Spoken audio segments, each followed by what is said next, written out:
Welcome to this special press conference on Operation Sindoor. We will begin with opening statements by the three senior officers to my right here who have been directly overseeing operations during Operation Sindoor. We have Lieutenant General Rajiv Ghai, Director General Military Operations, who will cover the aspects related to land domain. Air Marshal A.K. Bharti, to his right, Director General Air Operations, will provide insights on the air domain. And to my right is Vice Admiral A.N. Pramod, Director General Naval Operations, who will cover aspects on maritime domain. Following their briefings, we will move on to the question answer session. I now request the DGMO to commence the opening brief. Thank you, Sandeep. A very good evening to all of you, ladies and gentlemen. You are all by now familiar with the brutality and the dastardly manner in which 26 innocent lives were prematurely terminated at Pahalgam on the 22nd of April. When you combine those horrific scenes and the pain of the families that the nation witnessed with numerous other recent terrorist strikes on our armed forces, we knew that the time had arrived to make yet another compelling statement of our resolve as a nation. Operation Sindoor was conceptualized with a clear military aim to punish the perpetrators and planners of terror and to destroy their terror infrastructure. What I do not state here, of course, is the often stated determination of India and its intolerance to terror.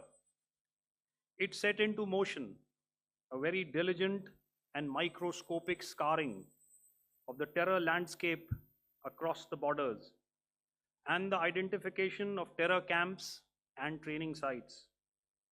The locations that emerged were numerous, but as we deliberated more, we realized that some of these terror hubs were now bereft of any presence and had preemptively been vacated, fearing retribution from us. There was also a term of reference and our own binding, self-imposed restriction to target only terrorists and thus prevent collateral damage.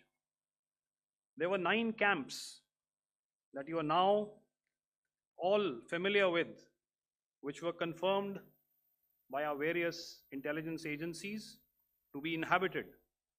Some of these were in POJK, while there were others that were located in the Punjab province in Pakistan. Nefarious places such as Muridke, the hub center of the Lashkar-e-Taiba, has over the years bred infamous characters such as Ajmal Kasab and the likes of David Headley. What followed was a careful scrutiny of each of these sinister locations, their layout, configuration, even the type of construction in each structure, and the terrain obtained around these. This was with an obvious intent to deduce and identify the exact vector that was required for their neutralization, as also the eyes in the sky that we would send up to ensure that we brought back evidence that we had indeed targeted what we set out to. The precise images of these engagements on that fateful and historical night have already been showcased during the first press statement on the 7th of May that was helmed by our Foreign Secretary. I have no doubt in my mind that we achieved total surprise, and those strikes across those 9 terror hubs left more than 100 terrorists killed, including high-value targets such as Yusuf Azhar, Abdul Malik Rauf, and Mudassir Ahmed that were involved in the hijack of IC-814 and the Pulwama blast.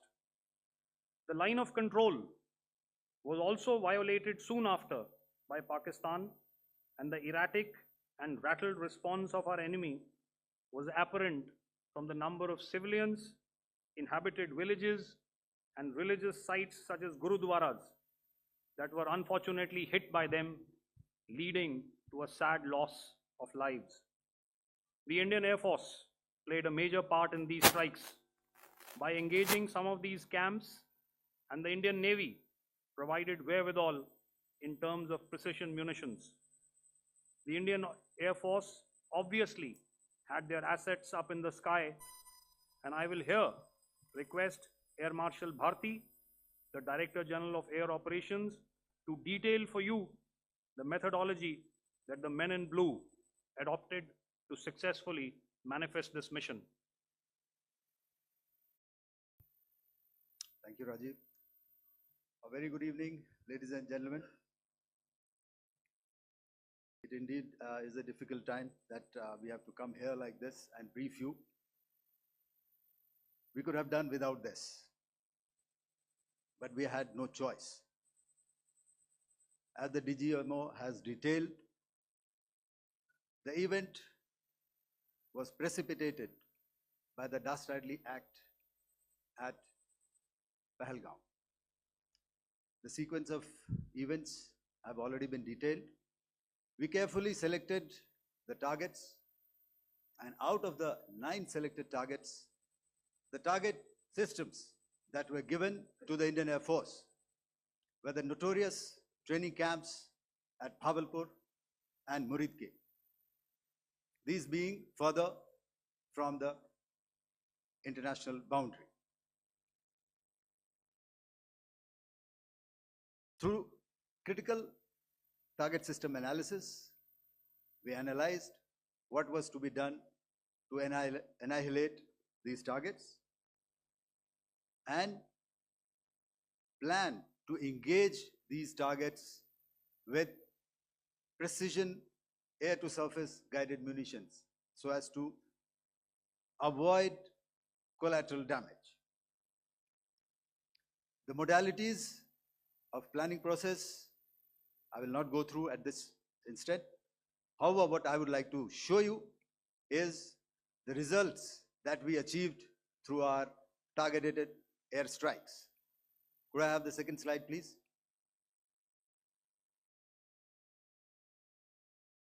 Yeah, change, please.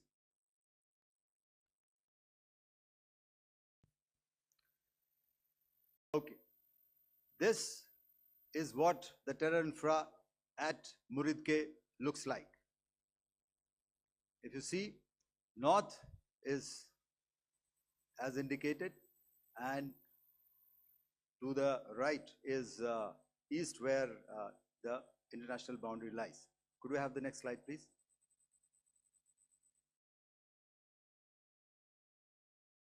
Orientating. Just go back one slide. Okay.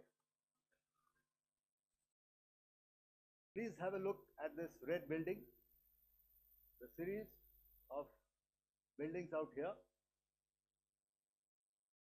and this empty ground. Next. If you relate, the empty ground is here, and you see this is the first weapon that is impacting. This is the impact point number 1 on Muridke training camp with our precision guided weapon on early morning 7. Next, please. Keep your eyes glued for the second weapon coming in and the second impact on the selected target point. Next slide, please.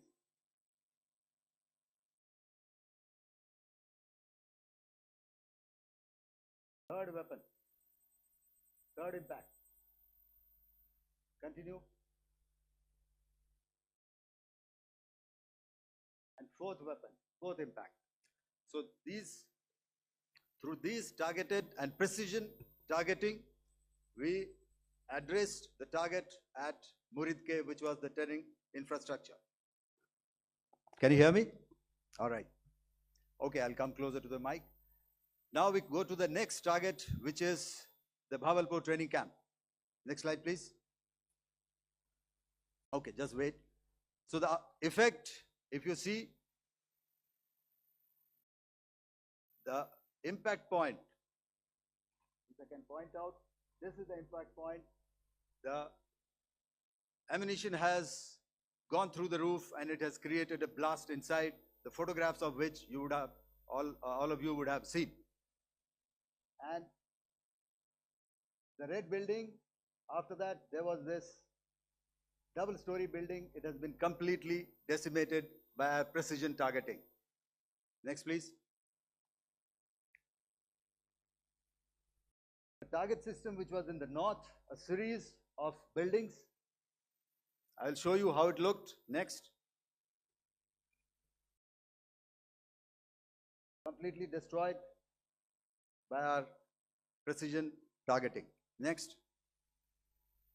Now coming to Bhavalpur, this is the target complex that we are dealing with, a fairly large target complex. So we had to carefully choose the points that we needed to address, which were high value and which would meet our stated objectives of eliminating the terrorists.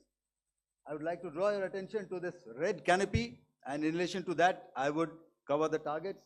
One target system is a series of buildings here, other one here, and other one out here. Next slide, please. This is how it looked before, and this is how the building looked after the impact of the weapon. And orientation in relation to this red canopy, you can see here. Next, please.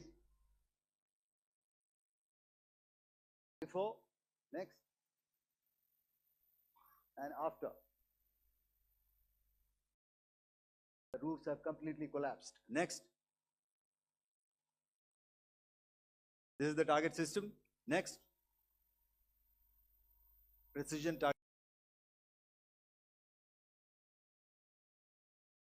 targeting, and we have achieved our objectives here. Next. All right. So that was what we did on the 7th. Our objective was to address these two terrorist camps, and that we did with precision.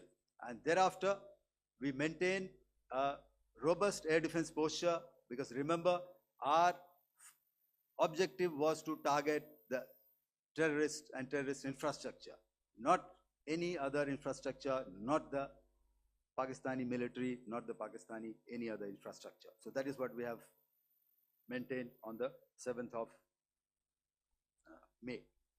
However, what we saw in the evening of 7th of May, we were saturated with a raid of Pakistani unmanned aerial vehicles and small drones.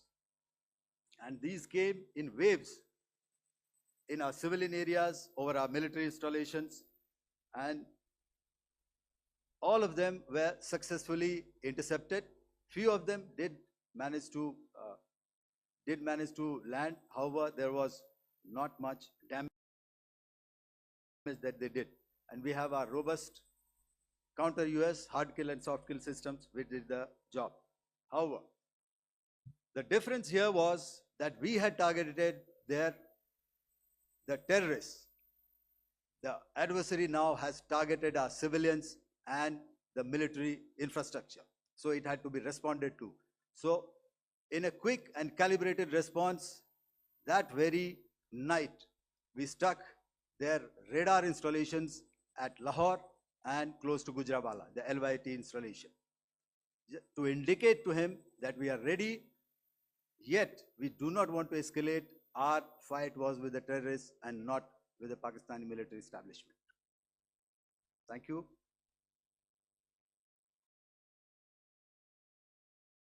Thank you, Air Marshal Bharti.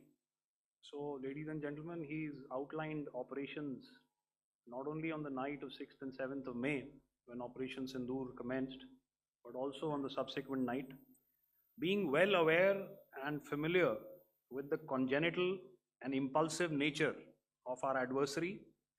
And even though we did attempt to reach out and communicate our compulsions to strike at the heart of terror to my counterpart in the immediate wake of Operation Sindoor, the request was brusquely turned down,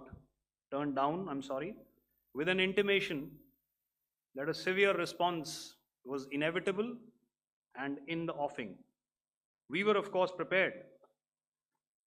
Operations on the 7th and the 8th, Air Marshal Bharti spoken about. On the night of 8th and 9th of May, they flew drones and aircrafts into our airspace all across the borders and made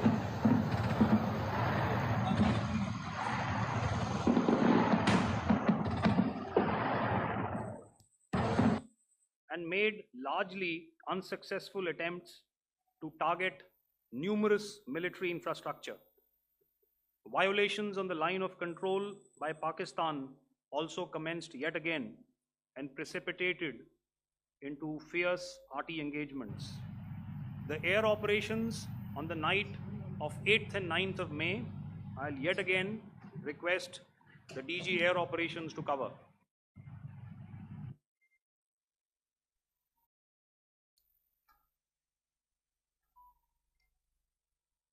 I just covered what happened on the night of 7th and 8th. What we found that on the night of 8th and 9th, starting as early as 22:30 hours, our cities had a mass raid of drones, unmanned aerial vehicles, UCAVs, starting right from Srinagar, going down right up to Nalia. It was a mass raid in waves, and it was relentless. However, we were prepared, and our air defense preparedness ensured that there is no damage on ground or to any of the intended targets that the enemy might have planned for. The difference between 7th night and 8th night was that on 7th night, he sent in his Yeha class of UAVs. However, these UAVs can go some distance, they are armed. However, on the 8th, less numbers of armed UCAVs were there or UAVs were there, and more numbers of quadcopters, maybe for surveillance or just for harassment of civilians. This continued till midnight. Our air defense preparedness ensured that there was no damage on the ground, either to the military installations or to the civilians. However, the enemy had yet again shown that he wanted to up the ante and he wanted a fight, and we were up to the task. In a measured and calibrated response, we once again targeted his military installations, which included his SAM sites at Malirkant. This also included his surveillance radar sites at Lahore and close to Gujranwala. These were suitably addressed, and thereafter his drone attacks continued even till morning, which we countered, and during the daytime there was some respite. Here I would like to bring out another aspect. What we found was that while the drone attacks were being launched from somewhere close to Lahore, enemy had allowed his civilian aircraft to also continue to fly out of Lahore. Not only his own aircraft, but international passenger aircraft, which is quite insensitive, and we had to exercise extreme caution, even at the cost of some tactical disadvantage, to ensure that there is no damage to any of the civilian aircraft. And this was also brought out in our press briefing during the day. So I will now hand over to my colleague to cover the events of 9th onwards. On land, we also undertook certain measures such as deployment of air defense and electronic warfare assets to establish an integrated grid with the Indian Air Force, and I have seen and heard some of you wax eloquent about the benefits of such an architecture when it comes to negating and combating air intrusions. We also carried out deployment to include movement of our forces in the land, sea, and air domains. The night of the 9th and the 10th of May saw similar intrusions by drones and aircrafts, and this time there was a concerted effort to target airfields and some very, very important logistic installations, albeit yet again unsuccessful and denied gallantly and efficiently, I must say, by the integrated Indian Air Force and Indian Army Air Defense. We further strengthened our deployment and also initiated some pressure points to send a very clear and unambiguous message to the other side to desist from any misadventures on land. Some of the airfields and dumps saw repeated attacks in waves from the air. All were thwarted. The Pakistan Army has reported to have lost approximately 35 to 40 personnel in artillery and small arms firing on the line of control between the 7th and the 10th of May. What the other side had probably also not reckoned with was the speedy and precise turnaround and hit back by the Indian Air Force. And I will yet again ask Air Marshal Bharti to speak about these significant and game-changing strikes. I will thereafter request Vice Admiral Pramod, my colleague and Director General of Naval Operations, to tell us about some very telling naval maneuvers in the Arabian Sea that exerted pressure on the night of 9th and 10th of May. Over to you, sir.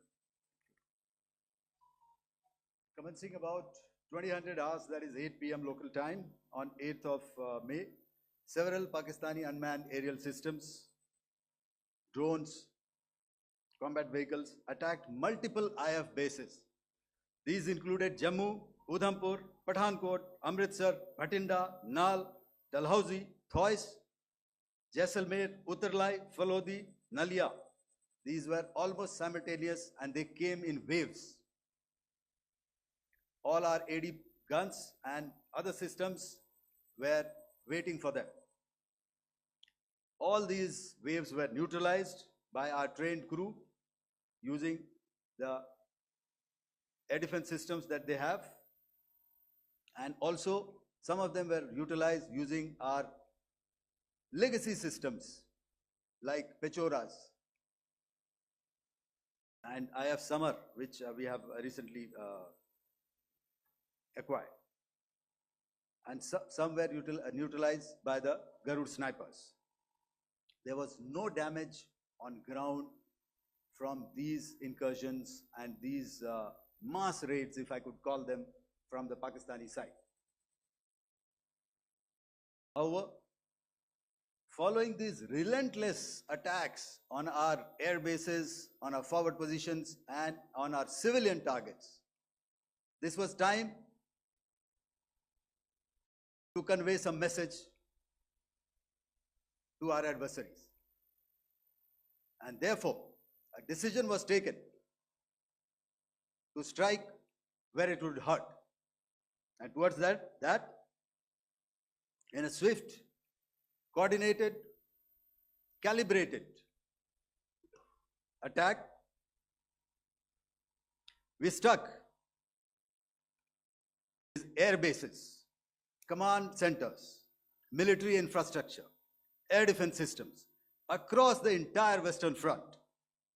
The bases we struck include Chaklala, Rafiki, and mind you, Chaklala is Islamabad, Rahim Yar Khan, Sakar, sending a clear message that aggression will not be tolerated. This was followed by strikes at Sargoda, Bholari, Jacobabad, We also struck the C2 centers at Murid, the UAE complex at Murid, Rafiki, radar at Chunia, which I will show you, Rahimyar Khan airfield, and the unmanned combat aerial vehicle hangar at Sakar. I would like to reiterate here that we have the capability to target every system at these bases and more. However, it was only a measured response to instill good wisdom to our adversary to refrain from further escalation. IF response was directed only at military installations, avoiding civilian and collateral damage. I would now like to show you some of the effects that have been achieved as a result of our air operation.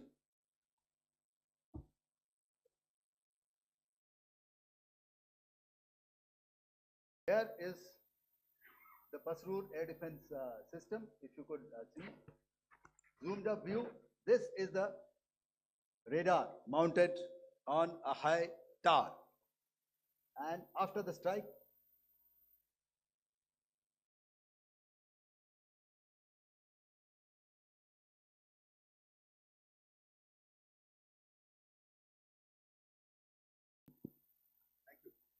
can you hear me? Yeah, thank you. And after the strike, this is what has happened. This radar has been taken out, completely burnt. Next slide, please. The Chunia air defense radar, which was taken out on 7th and 8th. This is the radar site. A blown up photograph, once again, on a tower. Not very clear, but what you see very clearly is the after effect after we have stuck. The radar head has been completely decapitated. Next slide, please. Arifwala air defense radar. In this complex, you see how it looked before, blown up image, and after really blown up. Next. Coming to Sargodha airfield. Remember, this is one of their important airfields wherein they have a lot of assets, F-16s, other assets which they keep getting, training institutes. And we have stuck this airfield. It is not, if you zoom in here, then one impact point here on the runway and second impact point of our weapon, precision weapon on the runway. And if you see this blown up, repairing going on. Same here. Next. Rahimyar Khan. This is the area we have struck. A deep strike out here and one complex here. So this is how it looked before, and same. You see a big crater, another crater here, and this complex after strike neutralized. Next. Chaklala airfield, Noor Khan, once again a major air base, a lot of their logistic assets out here. This was the chosen complex that we intended to strike and convey a message.